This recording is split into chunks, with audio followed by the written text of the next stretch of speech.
ప్రేమ రెండు అక్షరాల మాటలు, బంధం అది కూడా దగ్గరున్న సంబంధం. ఈ రోజు ప్రతి కుటుంబంలో ప్రతి స్నేహితుడి దగ్గర వినబడే మాటలు ఇవి. ప్రేమ, తల్లి మీద ప్రేమ, కొడుకు మీద ప్రేమ, తండ్రి మీద ప్రేమ, చెల్లి మీద ప్రేమ. కానీ ఇవి చెప్పుకోవటానికే పనికొస్తున్నాయి తప్పించి ఆచరణలో ఎక్కడా లేదు. రక్త సంబంధాలు దూరం అయిపోతున్నాయి, బంధుత్వాలు దూరం అయిపోతున్నాయి. తల్లి కొడుకు లేడు, తండ్రికి అన్నదమ్ములు లేరు, పిల్లలకు ఇతర బంధువులు లేరు. ఏమిటిది? ఈ సమాజం ఏమైపోతుంది? ఎక్కడికి వెళ్తుంది? ఈ రోజు బంధం కార్యక్రమంలో పాల్గొనడానికి ప్రముఖ కాంగ్రెస్ నాయకులు, మాజీ మున్సిపల్ కౌన్సిలర్, మాజీ జిల్లా కాంగ్రెస్ పార్టీ కార్యదర్శి అయినటువంటి గౌరవనీయులు శ్రీ బాలగంగాధర్ తిలక్ గారు ఈ కార్యక్రమంలో పాల్గొంటున్నారు. వారికి వారి కుటుంబానికి ధన్యవాదాలు తెలుపుతూ నమస్కారం అండి. సి ఛానల్ ప్రేక్షకులకు నమస్కారములు. తిలక్ గారు, మా సి ఛానల్ ప్రేక్షకులకు మీ కుటుంబం పరిచయం కావడానికి మీరు ఎక్కడ పుట్టారు, అలాగే చెప్తారు, సిస్టర్స్ ఎంతమంది, బ్రదర్స్ ఎంతమంది, నెక్స్ట్ మీ కుటుంబంలో ఎవరైనా రాజకీయ పరంగా ఎవరైనా ఉన్నారా అన్నది మా ప్రేక్షకులు ఒకసారి చెప్పండి. సార్, నేను పుట్టింది పెరిగింది ఖమ్మంలోనే. నా విద్యార్హతలు బీకామ్ కంప్లీట్ చేశానండి. నాకు ముగ్గురు చెల్లెళ్ళు, మొత్తం మేము నలుగురము. వాళ్ళు కూడా ఇక్కడే పుట్టారు అందరు కూడా. తర్వాత మా కుటుంబంలో రాజకీయాలలో ఉన్న వాళ్ళు ఎవరు కూడా లేరు. రాజకీయ నేపథ్యం ఉన్నటువంటి కుటుంబము కాదు మాది. కాకపోతే ఏంటంటే సాహిత్యపరంగా, సేవాపరంగా మా కుటుంబ పెద్దలు ఉన్నారు. అదే వారసత్వంతో రాజకీయాల్లో ఉంటే ఎక్కువ మంది ప్రజలకు సేవ చేసే అవకాశం ఉన్నది. కాబట్టి చిన్నప్పటి నుంచి ఆ భావంతో విద్యార్థి దశ నుండి రాజకీయాల్లో చురుగ్గా పాల్గొనడం జరిగింది. మీది ప్రేమ వివాహం, పెద్దలు నిశ్చయించిన వివాహం? ప్రేమతోటి కూడినటువంటి పెద్దలు నిశ్చయించిన వివాహం. అంటే ఇంతకుముందు మీ కుటుంబానికి వారి కుటుంబానికి సంబంధాలు లేవండి. ఇద్దరిది ఒకే ఊరండి ఎక్కడైనా, లేకపోతే దూరం దూరం? ఇద్దరిది ఒకటే ఊరు, ఖమ్మం. రైట్, సంతోషం. మేడం గారు, మీరు పుట్టింది ఎక్కడ? ఏం చదివారు? 10th. బ్రదర్స్ ఎంతమంది? బ్రదర్స్ ముగ్గురు అండి, సిస్టర్స్ ముగ్గురు. మీ కుటుంబంలో ఎవరైనా రాజకీయాల్లో ఉన్న వాళ్ళు ఎవరన్నా ఉన్నారా? వ్యాపారంగా పరంగా ఏమన్నా? ఎవరు లేరు. రైట్. మీ చిరునవ్వుల స్వచ్ఛంగా Shri Venkatrama jewellers 916 KDM hallmark mega AC showroom ప్రత్యేకంగా మీకోసం సరికొత్త ఆవిష్కరణ రేట్ ట్యాగ్ తో 11 నెలల ప్రత్యేక పొదుపు పథకం శ్రీ వైభవలక్ష్మి సేవింగ్ స్కీమ్ లో చేరండి. 12వ ఇన్స్టాల్మెంట్ ఉచితంగా పొందండి. 1000, 2000, 5000, 10,000 చాయిస్ మీదే, బంగారము మీదే. స్వచ్ఛమైన బంగారం, ఖచ్చితమైన నమ్మకం. Shri Venkatrama jewellers. Shri Venkatrama jewellers proprietor Rayapudi Venkatramarao, Rayapudi Ranjith Kumar, Gandhi Chowk, Khammam. Madam గారు, కొత్తగా పెళ్లి కాబోయే ఒక మహిళ, ఒక అమ్మాయి అత్తగారి ఇంట్లో కాలు మోపేటప్పుడు ఆ అత్తగారి ఇంటి వచ్చే అమ్మాయి ఏ విధంగా ఉంటే అటు అత్తగారికి ఇటు పుట్టింటికి మంచి పేరు తెచ్చి పెడుతుంది. దీని మీద మా సి ప్రేక్షకులకు మీరు చక్కని సందేశాన్ని మా సమాజానికి ఇవ్వండి. కొత్తగా పెళ్ళైన అమ్మాయి అత్తగారింట్లో అడుగు పెట్టడం ఎన్నో ఆశలతో అడుగు పెడుతుంది. అయితే అత్తగారిలో తల్లిని చూసుకోవాలి, అత్తగారు కూడా కోడల్ని బిడ్డలాగా చూసుకోవాలి. అవునండి. అప్పుడు సంబంధాలు అనేది ఏర్పడతాయి. అవును మేడం గారు, మనం చర్చించుకునేది ఏంటంటే, మన ఇద్దరు కొత్తగా పెళ్లి కాబోయే అమ్మాయి అత్తవారి ఇంటికి వెళ్తే ఆవిడ మనుగడ ఎలాగుండాలి, అమ్మాయి ఎలాగుంటే మనుగడ సాగించగలదని అనుకుంటున్నాం. దానికి మీరు తల్లిగారింట్లో ఉన్నట్లు అత్తగారింటికి వెళ్ళి మంచి పేరు సంపాదించాలని చెప్తారు. సంతోషం. అయితే అక్కడ ఇరుగు పొరుగును కూడా ఆవిడ మంచి పేరు తెచ్చుకోవాలి. ఇరుగు పొరుగులో కూడా పలానా వరలక్ష్మి గారి కోళ్ళు వచ్చిందమ్మా, లేదు పలానా రాజ్యలక్ష్మి గారి కోళ్ళు వచ్చింది, చాలా మంచిది అని పేరు తెచ్చుకోవాలంటే ఆవిడ ఎలాగ ఉండాలి? అందరితో మంచిగా ఉండాలి, కలిసిమెలిసి ఉండాలి, అందరితో అడ్జస్ట్ అవ్వాలి. ఇక్కడ ఇరుగు పొరుగుతో కలిసి ఉన్నా అత్తగారు కొద్దిగా చికాకు పడతా ఉంటుంది. అప్పుడు ఏం చేద్దాం ఉంటారు? సార్ మీ ఉద్దేశం చెప్పండి. మా సమాజానికి ప్రేక్షకులు చాలా మంది చూస్తుంటారు కాబట్టి వాళ్ళకి ఒక సందేశం. ఇప్పుడు కొత్తగా పెళ్ళై వచ్చే అమ్మాయి అత్తగారి ఇంట్లో అడుగు పెడుతుందంటే ఏ విధంగా ఉంటే అమ్మాయికి పేరు వస్తుంది, అత్తవారికి పేరు వస్తుంది, ఇరుగు పొరుగులకు పేరు వస్తుంది, అలాగే వాళ్ళ కుటుంబానికి పేరు వస్తుంది అన్నది మీరు చక్కగా మా ప్రేక్షకులకు సందేశం ఇవ్వండి. కొత్తగా పెళ్ళైనటువంటి మహిళ ఎన్నో ఆశలతోటి అత్తవారింట్లో అడుగు పెడుతుంది. పెట్టినప్పుడు అమ్మాయి కంటే కూడా ఎక్కువ ఆ కుటుంబంలో ఉన్నటువంటి సభ్యులు ఆ అమ్మాయికి సహకరించాలి. అత్తగారు ఆ అమ్మాయిని కోడలుగా కాకుండా కూతుర్లా భావించాలి. అదేవిధంగా అమ్మాయి కూడా అత్తగారిని తల్లిలా భావించి తన తల్లిని అత్తగారిలో చూసుకోవాలన్నమాట. అలా చూసుకున్నప్పుడు ఈ కొత్తగా వచ్చినటువంటి అమ్మాయిలో ఉండేటువంటి భయాలు కానీ ఆందోళనలు కానీ తొలగిపోతాయి. తర్వాత ఇరుగు పొరుగు విషయం వచ్చినప్పుడు ఈరోజు సాధారణంగా పురుషులతో పాటు మహిళలు సమానంగా చదువుకుంటున్నారు. ఇంకా కొన్ని సందర్భాలలో పురుషుల కంటే మహిళలే ఉన్నత స్థితిలో ఉన్నారు ఎడ్యుకేషన్లో. దానివల్ల ఏంటంటే సమాజం మీద కానివ్వండి, చుట్టుపక్కల వాళ్ళ మీద కానివ్వండి, అవగాహన మహిళలకి బాగా ఉంది. ఈ రిలేషన్షిప్ మెయింటైన్ చేయడం అనేది వాళ్ళకి చాలా ఈజీ అన్నమాట. ఇప్పుడు ఫ్యామిలీ కల్చర్ కొత్త ఇంటికి వచ్చినప్పుడు కొద్ది రోజుల దాకా ఈ చుట్టుపక్కల వాళ్ళతోటి ఈ సంబంధాలు ఏర్పరచుకోవడంలో కొద్ది చిన్న ఇబ్బందులు అనేవి ఉంటాయి. వాటన్నిటిని మనం అధిగమించాలంటే ఫస్ట్ ఏంటంటే మనం అందరిని అబ్జర్వ్ చేయాలి. చుట్టుపక్కల ఉన్న వాళ్ళందరినీ అబ్జర్వ్ చేయాలి. వాళ్ళ యొక్క మనస్తత్వాలు ఏంటనే ముందర మనం తెలుసుకోవాలి. తెలుసుకున్న తర్వాత వాళ్ళతోటి మనం అప్రోచ్ వెళ్ళినప్పుడు ఎక్కడ కూడా మనము వాళ్ళతోటి విభేదాలు అనేవి రావు. ఆ విభేదాలు రాకుండా ఉండాలంటే ఫస్ట్ మనం అబ్జర్వ్ వాళ్ళ యొక్క మనస్తత్వాలు ఏంటి అనేది మనం అబ్జర్వ్ చేయాలన్నమాట. అదేవిధంగా ఈ చుట్టుపక్కల వాళ్ళ ఇరుగు పొరుగు వాళ్ళతోటి సంబంధాలని ఏ విధంగా మనము మెయింటైన్ చేస్తున్నామో అంతకంటే ఎక్కువ కుటుంబంలో ఉన్నటువంటి సభ్యులతోటి మెయింటైన్ చేయాల్సినటువంటి బాధ్యత కొత్తగా వచ్చినటువంటి ఆ కోడల మీద, ఆ మహిళ మీద ఉన్నది. మేడం గారు, ప్రస్తుత ఈ సమాజంలో మన కుటుంబాల్లో, బయట కుటుంబాల్లో కానివ్వండి, బంధాలు అనుబంధాలు ఎలాగుంటే సమాజంలో మనుగడ సాధించగలం? ఈ ప్రశ్నకు మీరు చక్కని మీ సందేశాన్ని మా ప్రేక్షకులకు ఇవ్వండి. రిలేషన్, బంధం అంటే ఇప్పుడు ఇది వెనకాట ఉమ్మడి కుటుంబం ఉన్నప్పుడు, ఇప్పుడు ఒక వ్యక్తి ఇంట్లో ఒక పర్సన్ ఎవరికైనా ఒంట్లో బాగలేకపోతే తనకు వచ్చినట్టు ఫీల్ అవుతాడు. ఇప్పుడున్న పరిస్థితుల్లో అసలు అలా చూసుకునేది లేదు, బంధం అన్నది అక్కడ లేదు. అందుకు కారణం ఏంటంటారు? అది ఎక్కడ వచ్చింది మార్పు? మార్పు అనేది ప్రేమాభిమానాలు తగ్గిపోయినాయి. అదే నేను మిమ్మల్ని అడిగేది ఏంటంటే, ఇలాగ మనుషులు సడన్ గా ఎందుకు ఇలా మారిపోతున్నారు? ఎవరిని చూసి? డబ్బు మీద ఆశ, లేదా బంధువులదే ఉందిలే డబ్బు సంపాదించే కోరిక, ఏంటి? డబ్బు అని ఒకటి ఫస్ట్ ఆఫ్ ఆల్ అది చెప్పొచ్చండి. తర్వాత ఉమ్మడి కుటుంబము డివైడ్ అయిపోతున్నాయి, దానివల్ల రెండోది అదని చెప్పొచ్చు. మేడం గారి పిల్లలు ఎంతమంది మీకు? ఇద్దరండి. ఏం చేస్తున్నారు? పాపది మ్యారేజ్ అయిపోయింది, బాబు CA ఫైనల్. పాపకు మ్యారేజ్ పెళ్లి చేశారు.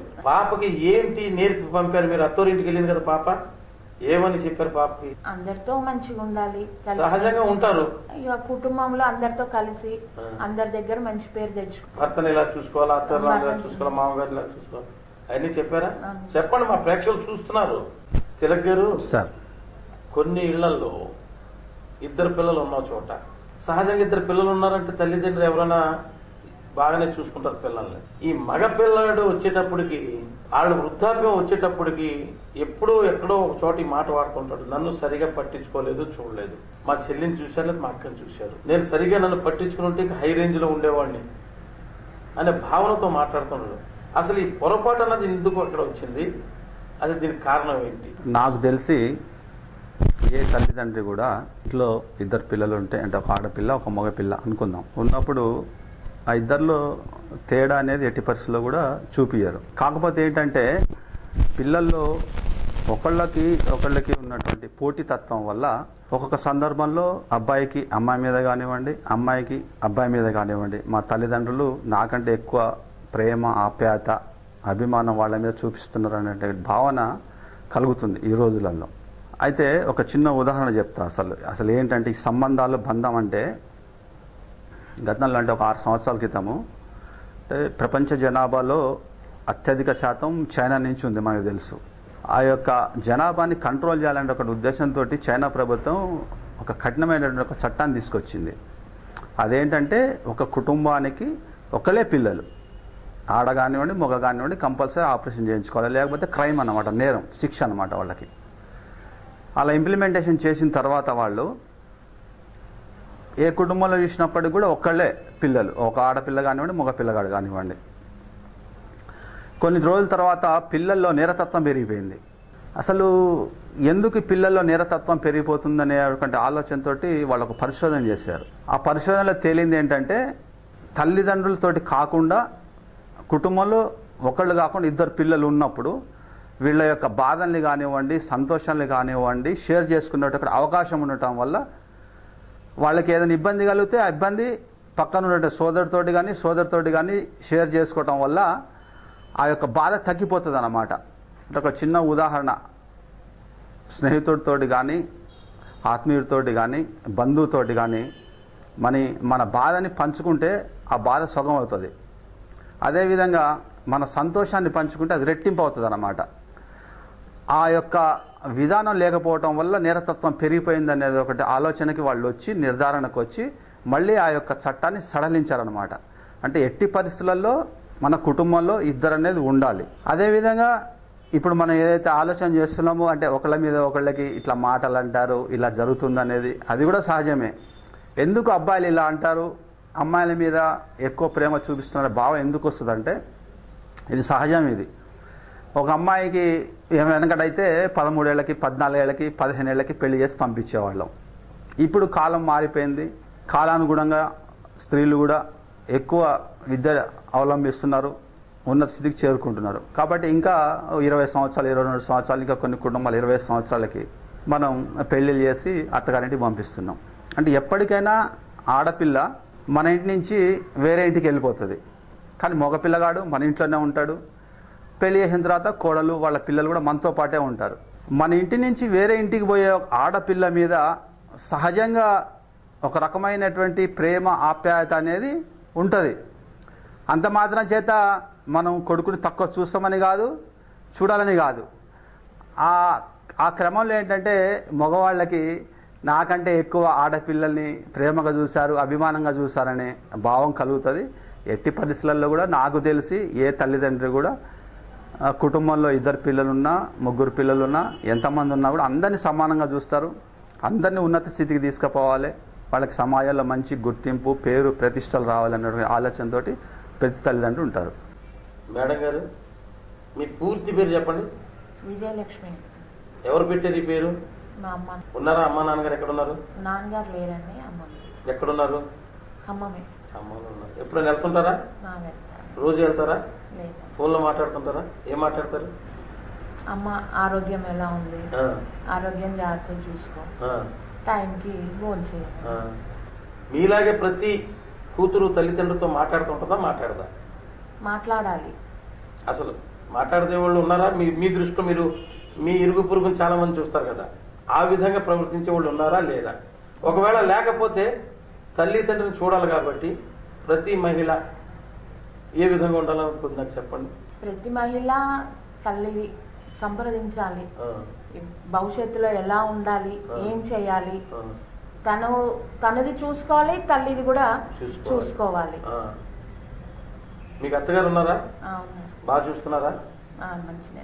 అంటే మీ తల్లి గారితో రోజు మాట్లాడినట్టు మాట్లాడుతున్నారా? మాట్లాడతాను.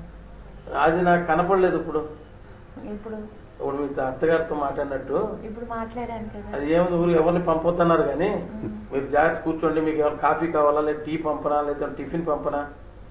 అన్ని టిఫిన్ చేసి చేసే కిందికి దిగారు. సరే, మీ తల్లి గారిని పక్కన పెట్టండి. మీ అత్తగారి మీద మీ అభిప్రాయం, మిమ్మల్ని ఎలా చూస్తున్నారో చెప్పండి. అత్తయ్య గారు మంచినే చూసుకుంటారు. నేను తనతో మంచిగానే ఉంటాను. ఒక మదర్ లానే చూసుకుంటాను, తను నన్ను అలానే కూతుర్లానే చూసుకుంటాను. ప్రతి అత్తగారు కూడా కోడల్ని అలానే చూసుకోవాలి. అంతే కదా, చూసుకోవాలి కదా. కొన్ని చోట్ల చూడలేదు. అందు గురించి ఆ మార్పు కొంతమంది మహిళలు ఎందుకు వచ్చిందో చెప్పండి. మార్పు అంటే ఇద్దరిలో ఉంటుందండి. అత్తగారిలో ఉంటుంది, కోడల్లో ఉంటుంది. అత్తగారు అదే ఇందాక నేను ఫస్ట్ చెప్పాను, అత్తగారు కూడా బిడ్డ కోడల్ని కూతురులాగా చూసుకుంటే కోడలు కూడా యాక్చువల్గా మామూలు తల్లిలాగా చూసుకుంటే తనలో ఏమైనా లోపం ఉన్నా మార్చుకుంటది. తను మార్చుకొని తల్లిలాగా చూసుకోవటానికి ప్రయత్నిస్తుంది. మీరు ప్రస్తుతం ఉన్న నూతనంగా అంటే కొత్తగా పెళ్లి చేసుకున్న జంటలకి మీరు సందేశం ఏమిస్తారు? సందేశం అంటే అండి, ఇప్పుడు కొత్తగా పెళ్ళైన అమ్మాయి అత్తమామని తల్లిదండ్రుల్లాగా చూసుకోవాలి, ఆడబిడ్డని తోబుట్టుల్లాగా చూసుకోవాలి. అలా అందరితో కలిసిమెలిసి అడ్జస్ట్ అయ్యి, నేను మా అమ్మోళ్ళ ఇంటి దగ్గర అలా ఉన్నాను, ఇక్కడ అలానే ఉండాలి అని ఉండకూడదు. సార్ తిలక్ గారు, సార్ ప్రస్తుత పరిస్థితిలో కొన్ని చోట్ల కొంతమంది యువత చెడు ప్రవర్తనతో తప్పుదోవ పడుతున్నారు. ఇది కుటుంబానికి వాళ్ళు దూరంగా ఉండి చదువుకుంటాం వల్ల వస్తుందా, లేక సమాజంలో కొన్ని రకాల స్నేహాల వల్ల వీళ్ళు తప్పుదోవ పడుతున్నారా, తల్లిదండ్రి దగ్గరగా లేకపోవటం వల్ల ఈ ప్రవర్తనలో వీళ్ళు ఉంటున్నారా? అసలు వీళ్ళు మార్పు రావాలంటే ఏ విధంగా ప్రవర్తించాలి, వీళ్ళు సమాజంలో ఏ విధంగా ఉండాలి? తల్లిదండ్రులు పిల్లలు దూరంగా ఉండి చెడిపోతున్నారు అనేది కరెక్ట్ కాదు నా ఉద్దేశంలో. ఎందుకంటే తల్లిదండ్రుల దగ్గర ఉన్న పిల్లలు కూడా చెడిపోయిన వాళ్ళు ఉన్నారు. తల్లిదండ్రులకి దూరంగా ఉన్న పిల్లలు మంచి అంటే ఉత్తమ పౌరులుగా, మంచి నడవడికతోటి మంచి వ్యక్తులుగా ఉన్న వాళ్ళు కూడా ఉన్నారు. అయితే ఏంటంటే అసలు చెడిపోవడానికి గల కారణాలను మనం విశ్లేషించుకుంటే, ఒకటి ఏంటంటే అండి సినిమాలండి, రెండోది టీవీలు, మూడోది కొన్ని రకాలైనటువంటి పత్రికలు, నాలుగోది తల్లిదండ్రుల్లో ఉన్నటువంటి లోపాలు. ఇప్పుడు మనము ఒక కుటుంబ సభ్యులు అందరం కలిసి ఒక సినిమాకి పోవాలంటే భయపడేటువంటి రోజులండి. అంటే ఆడపిల్లని తీసుకొని సినిమాలకు పోవాలంటే భయపడేటువంటి రోజులు. అంటే ఒక మంచి కుటుంబము, సమాజంలో ఒక గౌరవము, ఒక ప్రతిష్ట, ఒక సాంప్రదాయబద్ధమైన కుటుంబము ఒక సినిమాకి పోవాలంటే ఆ సినిమా వచ్చిన తర్వాత అసలు ఆ సినిమాలో ఏముంది ఏంటని తెలుసుకున్న తర్వాత పోయేటువంటి పరిస్థితి. అశ్లీలత అనేది ఎక్కువైపోయిందండి. నేరం, క్రైమ్ అనేది ఒక హీరోయిజంగా చూపిస్తున్నారు ఈరోజు. మరి మద్యం సేవించడం అదొక ఫ్యాషను, సిగరెట్ తాగడం ఒక ఫ్యాషను చూపిస్తూనే మళ్ళీ పొగ తాగటము ఆరోగ్యానికి హానికరం అని చిన్న స్లైడ్ ఇస్తారు, మద్యం సేవించడం ఆరోగ్యానికి హానికరం అని ఒక స్లైడ్ ఇస్తాడు. అది చూపించడం ఎందుకు, ఈ స్లైడ్ ఇవ్వటం ఎందుకు చెప్పండి? దాన్ని మనం పూర్తిగా నిర్మూలించాలి. అసలు అట్లాంటి విషయాల్ని మనము సినిమాలలో చూపించడం అనేది బంద్ చేయాలి. దానికి కఠినమైనటువంటి చట్టాలు తీసుకురావాలి ప్రభుత్వాలు, దాని మీద ఒక మంచి నిర్ణయం తీసుకోవాలన్నమాట. ఎందుకంటే ఈ రోజులలో సమాజంలో ఎక్కువ ప్రభావం చూపించేది సినిమానేనండి. ఆ సినిమాలో ఒక హీరోయిన్ ఏ విధంగా ఉంటే ఆ విధంగా ఉండాలంటే ఆలోచనతోటి మహిళలు ఉంటారు. ఒక హీరో ఏ విధంగా ఉంటే అంటే వీళ్ళు అభిమానించే హీరో కానివ్వండి, హీరోయిన్ కానివ్వండి, ఎలా ఉంటే అలా ఉండాలనేటువంటి భావన యువకులలో ఉంది. కాబట్టి ఒక మంచి సందేశం సినిమాలో వస్తే ఆటోమేటిక్గా ఇక్కడ ఉన్నటువంటి యువకులు కానివ్వండి, యువతులు కానివ్వండి, దాన్ని ఫాలో అయ్యి ఇంప్లిమెంట్ చేసే అవకాశాలు ఎక్కువ శాతం ఉంటాయి. ఇక రెండో విషయం ఏంటంటే తల్లిదండ్రుల విషయం వచ్చినప్పుడు ఏంటంటే అండి, సమాజంలో సహజంగా పోటీతత్వం అనేది పెరిగిపోయిందండి. చాలా స్పీడ్ వచ్చేసింది అనమాట. ఆ స్పీడ్ ఏంటంటే మనము అంటే ఎక్కువ డబ్బు సంపాదించాలి, డబ్బు వల్లనే మనకి సమాజంలో పేరు ప్రతిష్టలు వస్తాయి అనే ఒక భావన సమాజంలో ఈరోజు ఉంది. దానికి ఏంటంటే భార్య భర్త ఇద్దరు కూడా పనిచేస్తున్నటువంటి పరిస్థితులు ఈరోజు సమాజంలో ఉన్నాయి. ఇద్దరు పనిచేసే టైంలో పిల్లలతోటి సమయం కేటాయించేటువంటి పరిస్థితి చాలా తక్కువ ఉంటుంది. వాళ్ళ బాధలు కానివ్వండి, కష్టాలు కానివ్వండి, సుఖాలు కానివ్వండి షేర్ చేసుకునే పరిస్థితి ఈ రోజులో చాలామంది తల్లిదండ్రులు ఉండట్లేదు అన్నమాట. అట్లా ఉండని తల్లిదండ్రులు ఉండనటువంటి పిల్లలే చెడిపోయే అవకాశం ఎక్కువగా ఉంది. ఇంకోటి ఏంటంటే మన పిల్లల గురించి బయట వాళ్ళు చెప్తే తెలుసుకున్నటువంటి పరిస్థితి ఈరోజు ఉంది. అరే మీ పిల్లగాడు ఈరోజు నాకు ఇక్కడ కనపడ్డాడు, లేకపోతే మీ అమ్మాయి అక్కడ కనపడ్డది అని చెప్తే అయ్యో మా అమ్మాయి అక్కడ ఉందా, లేకపోతే మా అబ్బాయి ఇక్కడ ఉన్నాడా అనేది తెలుసుకున్నటువంటి పరిస్థితి ఈరోజు తల్లిదండ్రులకు ఉంది. అంటే వాళ్ళు పిల్లలు ఏ విధంగా ఉన్నారు, ఎక్కడికి పోతున్నారు, ఏం చేస్తున్నారు అనేది టాప్ ప్రియారిటీ ఇవ్వాలి మనం. దానికి ఇవ్వకుండా మనము ఇతర విషయాలకి ప్రియారిటీ ఇవ్వటం వల్ల పిల్లలు ఈ విధంగా తయారవుతున్నారు. కాబట్టి నేను చెప్పేది ఏంటంటే ప్రతి తల్లిదండ్రికి కూడా పిల్లల కోసం కొంత సమయం మనం కేటాయించాలి. వాళ్ళు స్కూల్కి వెళ్ళినా కాలేజీకి వెళ్ళినా ఈరోజు స్కూల్లో ఏం జరిగింది, కాలేజీలో ఏం జరిగింది, నువ్వు ఏం మాట్లాడావు, వాళ్ళు ఏమన్నారు, స్నేహితులు ఏమన్నారు, టీచర్లు ఏమన్నారు అనే విషయాన్ని మనం వాళ్ళ చర్చించుకొని, అరే ఇది నువ్వు ఇలా చేయటం ఇది కరెక్ట్, చాలా మంచి చేసావు, నువ్వు ఇదే విధంగా ఉండు, లేకపోతే నువ్వు ఈ విధంగా చేసావు ఇది తప్పు, ఇట్లా చేయొద్దు అనేటువంటి భావన వాళ్ళు తీసుకురావాలి. ఒక ఏజ్ వచ్చిన తర్వాత పిల్లల్ని మన ఫ్రెండ్స్ లాగా స్నేహితుల్లాగా చూసుకొని వాళ్ళు మనం కలిసిపోతేనే వాళ్ళ ఉద్దేశాలు మన దగ్గర బయటపడతాయి. వాళ్ళ ఉద్దేశాల్ని మనం బయట చెప్పకుండా, బయట వాళ్ళ ద్వారా మనం తెలుసుకోకుండా మన పిల్లల యొక్క ఉద్దేశాలు ఆలోచనలు మనమే తెలుసుకునేటువంటి పరిస్థితి ఉంటే అసలు నాకు తెలిసి పిల్లలు అనేది చెడిపోవడం అనేది ఉండనే ఉండదండి. మంచి ఉత్తమ పౌరులుగా వాళ్ళు తీర్చిదిద్దబడతారండి. ఒకప్పుడు బంధాలు చాలా ఆహ్లాదకరంగా ఉండేవి, కుటుంబంలో పండగ వాతావరణం ఉండేది. ఇప్పుడు రాను రాను బంధాలు కనుమరుగవుతున్నాయి. కాబట్టి మనం సమాజానికి బంధాల విలువల గురించి ఏదైనా సందేశం ఇవ్వదలుచుకున్నాము. మీ అభిప్రాయం చెప్పండి. చిన్నప్పుడు అందరం కలిసిమెలిసి అన్నదమ్ములు అక్క చెల్లెళ్ళు అందరం కలిసిమెలిసి ఉండేవాళ్ళం. ఇప్పుడు రోజుల్లో అలా లేదు. ఆ పూర్వ వైభవం వస్తే అందరూ కలిసిమెలిసి ఉంటే బాగుంటుంది. ఒకప్పుడు బంధాలు అనుబంధాలు అనేవి కుటుంబాల్లో చాలా పండగ వాతావరణాన్ని కల్పించేవి. ఇప్పుడు బంధాలు అనేవి కనుమరుగవుతున్నాయి. ఈ బంధం అనే అనుబంధాల గురించి మీరు సమాజానికి ఒక సందేశం ఇవ్వండి. మేడం, ఈ విషయంలో నేను మీతోటి ఏకీభవిస్తున్నాను. అంటే గతంలో ఉమ్మడి కుటుంబాలనే ఎక్కువ ఉండేవి. ఒక కుటుంబంలో 25 మంది, 30 మంది, 40 మంది, 50 మంది కూడా ఉండేవాళ్ళు. ఎక్కడో అవసరం లేదు. ఉదాహరణకి మా కుటుంబమే తీసుకుంటే అంటే మా సంస్థ వైఎన్ ప్రెస్ అనేది ఉండేది. చాలా పెద్ద సంస్థ. స్వాతంత్రం రాకముందు ఈ సంస్థను మేము ప్రారంభించడం జరిగింది. అప్పుడు మా చిన్నతనంలో మా కుటుంబ సభ్యులు అందరం కూడా కలిసి ఉండేవాళ్ళం. అంటే సుమారు ఒక 45 నుంచి 50 మంది ఒకే కుటుంబం, ఒకే ఇంట్లో ఉండేవాళ్ళం. అసలు ఆ కుటుంబంలో అంతమంది కలిసి ఉంటే ప్రతిరోజు కూడా మాకంతా పండుగ అన్నమాట. పిల్లలందరం కలిసి ఆడుకునేవాళ్ళం, పెద్దలతోటి చాలా సంతోషంగా ఉండేవాళ్ళం. మాకు తెలియని విషయాలు ఒకళ్ళొకళ్ళ మేము చర్చించుకునేవాళ్ళము. ఎప్పుడన్నా ఏదైనా పని మీద మాకు వేరే ఊరు పోతే మేము ఎంత తొందరగా ఇంటికి పోతాం అనేటువంటి భావన మాలో ఉండేది. అసలు మాకు అమ్మమ్మలు, నానమ్మలు, తాతమ్మలు ఇలా అందరం కూడా కలిసి ఉండటం వల్ల మాకు తెలియని విషయాలు, చాలా విషయాలు వాళ్ళు మాకు ఒళ్ళో కూర్చోబెట్టుకొని మాకు చెప్పేవాళ్ళు. అదేవిధంగా ఆరోగ్యపరంగా కూడా ఉమ్మడి కుటుంబాలు ఉండటం అనేది చాలా అవసరము, చాలా లాభదాయకం కూడా. ఎందుకంటే కడుపులో నొప్పి లేస్తుందంటే వాము ఉప్పు నలిపి మాకు నోట్లో వేసేవాళ్ళు. ఇట్లా ప్రతి దానికి కూడా ఏదో చిన్న చిన్న చిట్కా వైద్యాలు చేయడం వల్ల అసలు మాకు డాక్టర్ అంటే కానీ బయట వైద్యం అంటే కానీ తెలిసేది కాదు. ఈరోజు మీరు చూడండి, ఏది చిన్నది వచ్చినా కూడా డాక్టర్ దగ్గరికి పోవటము, లేకపోతే మెడికల్ షాప్కి పోవటము, మెడికల్ షాప్లో అడిగి వాడు ఏది చెప్తే అది మనం వేసుకుంటాం. డాక్టర్ దగ్గరికి పోతే అవసరం ఉన్నా లేకపోయినా వాడు యూరిన్ టెస్ట్ అంటాడు, బ్లడ్ టెస్ట్ అంటాడు, ఎక్స్రే అంటాడు, రకరకాలు. మనకేమో ఆర్థిక పరంగా భారం పడుతుంది, ప్లస్ ఆరోగ్యపరంగా కూడా నష్టం జరుగుతుంది.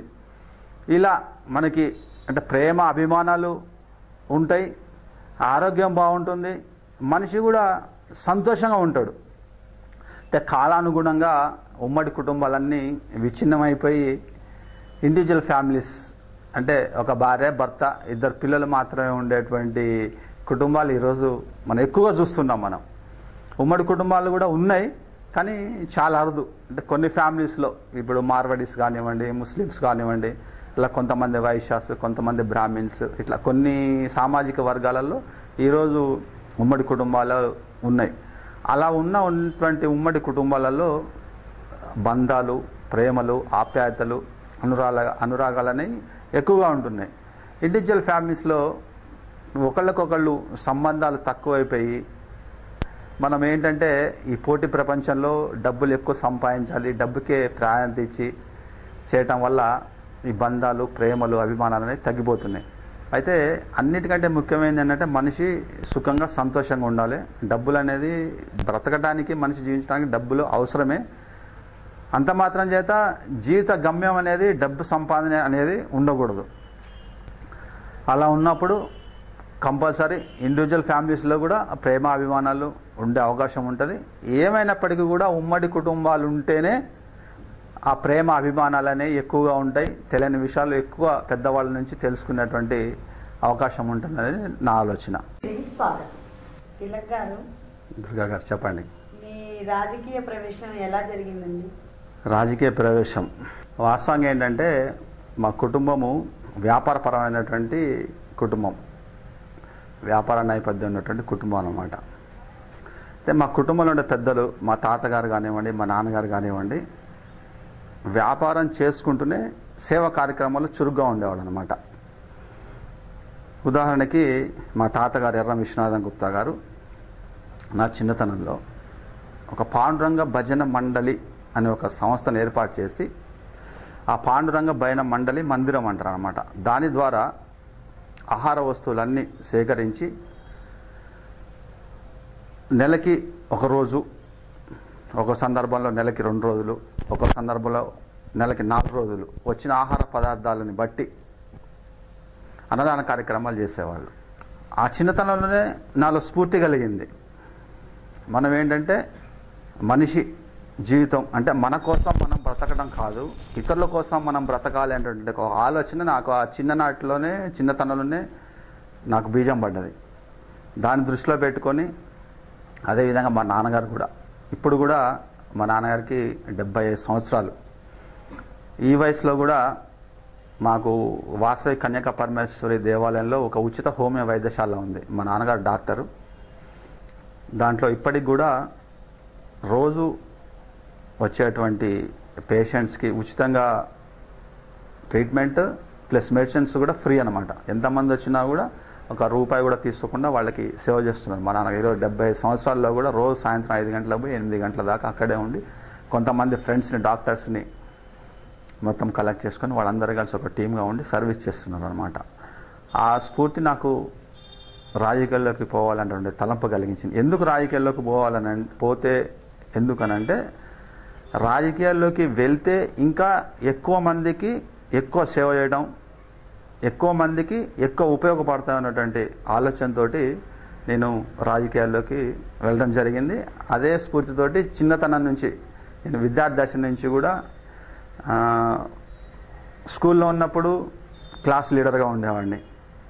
కాలేజీకి వెళ్ళినప్పుడు కూడా మరి టీమ్ లీడర్గా ఉండేవాడిని. స్పోర్ట్స్ ఆడేవాడిని, స్పోర్ట్స్లో కెప్టెన్గా ఉండేవాడిని. అదేవిధంగా విద్యార్థి దశలోనే ఎన్ఎస్యూ నుంచి ఎన్ఎస్యూ టౌన్ ప్రెసిడెంట్ చేశాను. తర్వాత యూత్ కాంగ్రెస్ వచ్చిన తర్వాత యూత్ కాంగ్రెస్ టౌన్ ప్రెసిడెంట్ చేశాను, స్టేట్ సెక్రటరీ చేశాను. తర్వాత చిన్నతనంలోనే నాకు డిస్ట్రిక్ట్ కాంగ్రెస్ సెక్రటరీ ఇవ్వడం జరిగింది.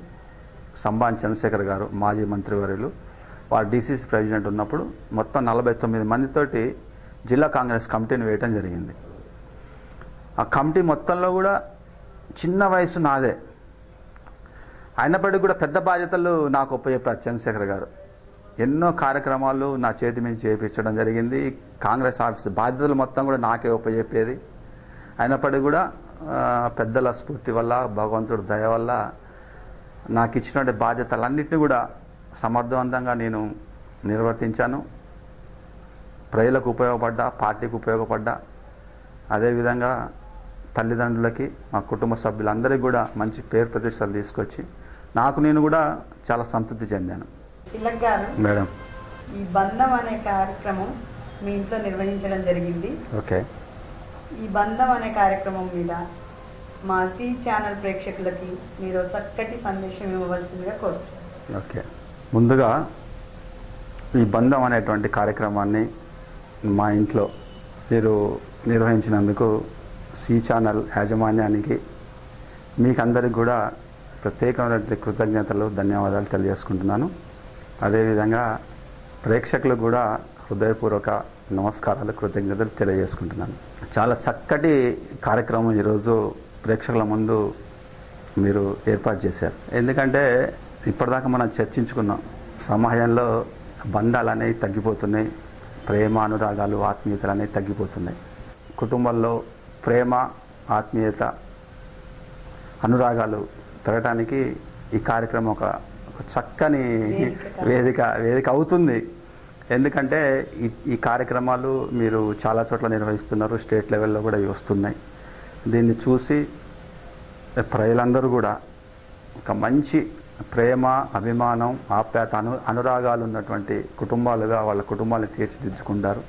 తద్వారా ఒక మంచి ఆరోగ్యకరమైన ఆనందదాయకమైనటువంటి సమాజం ఏర్పడుతుందనేది ఏర్పడాలని కూడా నా భార్య నా యొక్క కోరిక అని. వెంకట్రామ జ్యువెలర్స్ బంధం కార్యక్రమంలో మాకు సహకరించినందుకు మన ప్రముఖ రాజకీయ నాయకులు గౌరవనీయులు బాలగంగాధర్ తిలక్ గారికి వైటీవీ తరపున ఒక బహుమతిని అందజేస్తున్నాం.